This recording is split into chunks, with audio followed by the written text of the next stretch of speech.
राज्यातील दसरा मेळावे हे कायमच चर्चेचा विषय असतात। दसरा मेळाव्यातून विचारांचं सोनं लुटत राजकारणाची पेरणी करणं हे बीड जिल्ह्यासाठी काही नवीन नाहीये। लोकनेते गोपीनाथ मुंडे याआधी देखील भगवान गडावर दसरा मेळावा घ्यायचे।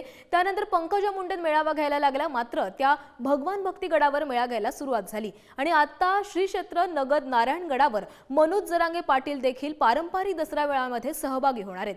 त्यामुळे दसरा मेळाव्यातून राजकारण का समाजकारण असा प्रश्न आता निर्माण होतोय। पाहूया।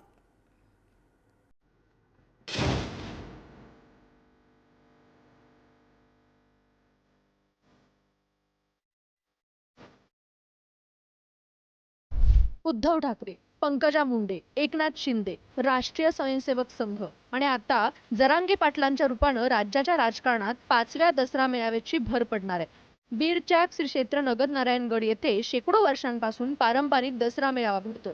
याच मेळाव्यात आता मनोज जरांगे पाटील उपस्थिती लावणार आहेत। मराठा आंदोलक मनोज जरांगे पाटील यांनी मराठा आरक्षणासाठी वर्षभरापासून तीव्र लढा उभारलाय। त्यामुळे पुढील लढाई निवडणुकीची असेल असे संकेत मनोज जरांगे दसरा मेळाव्यातून देणार का, याकडे सर्वांच्या नजरा लागल्यात। नारायणगडावरती दसरा मेळावा करायचा ठरला तर तो परंपरेचा दसरा मेळावा असणार। जर ठरला तर परंपरेचाच, कुठल्या जातीचा नाही, राजकारणाचा नाही। तिथं सगळे भक्त येऊन दर्शन घेतात आणि जर ठरलं तर मी त्या मेळाव्याला जाणार। आज बैठक आहे, मला मी त्या मेळाव्याला जाणार। भक्तांचे, येणारे सगळ्यांचे, माता मावल्यांचे सगळ्यांचे आशीर्वाद मी तिथं जाऊन घेणार आहे, त्यांच्या पाया पडून। जर आज काय निर्णय होतो मला माहित नाही, जर हो ठरलं तर भयानक होणार आहे। यावर्षी या दसऱ्या मेळाव्याचे नियोजन सर्व जाती धर्माला धरून चालणारा हा दसरा मेळावा आहे।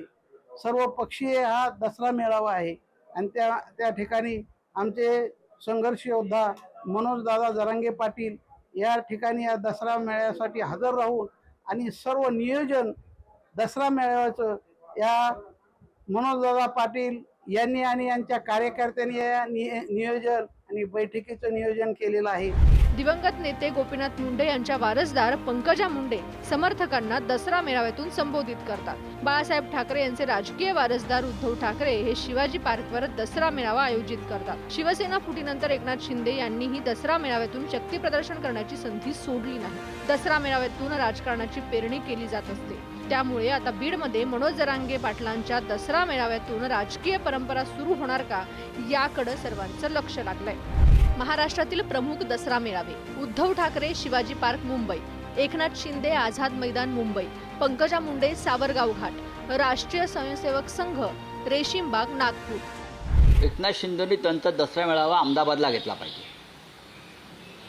महाराष्ट्रात त्यांना दसरा मेळावा घ्यायचा तसा नैतिक अधिकार नाही, कारण त्यांचा जो पक्ष आहे तो गुजरातमधून चालतो, अहमदाबादमधून चालतो, साबरमतीमधून चालतो किंवा गांधीनगरमधून चालतो, किंवा प्रधानमंत्री जे हे आहे त्यांचं निवासस्थान फार मोठी जागा आतमध्ये, तिथे एखादा मेळावा घ्यावा आणि तिथे त्यांनी जाऊन भाषणं करावी। महाराष्ट्राला अक्कल शिकवू नये दसऱ्या मेळाव्यात। नाही, त्यांनी ज्याचा त्याचा प्रयत्न आहे।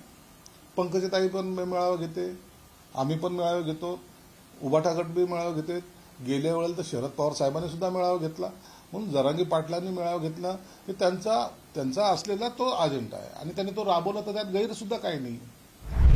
पंकजा मुंडेंच्या रूपानं बीड जिल्ह्यात दसरा मेळावा पार पडत असतो। दसरा मेळाव्यातून पंकजा मुंडे काय बोलणार याकडे राज्याचं लक्ष लागलेलं असतं। आता पंकजा मुंडेंच्या दसरा मेळाव्यानंतर बीड जिल्ह्यात मनोज जरांगे पाटील यांचा दसरा मेळावा हा चर्चेचा विषय ठरणार आहे। या मेळाव्यातून आरक्षणाचा प्रश्न मांडणार, राजकीय भूमिका घेणार की सामाजिक विषयावर चर्चा होणार, हे दसरा मेळाव्यातच पाहावं लागणार आहे। सचिन जिरेसह उदय नागरगोजे, पुढारी न्यूज, बीड।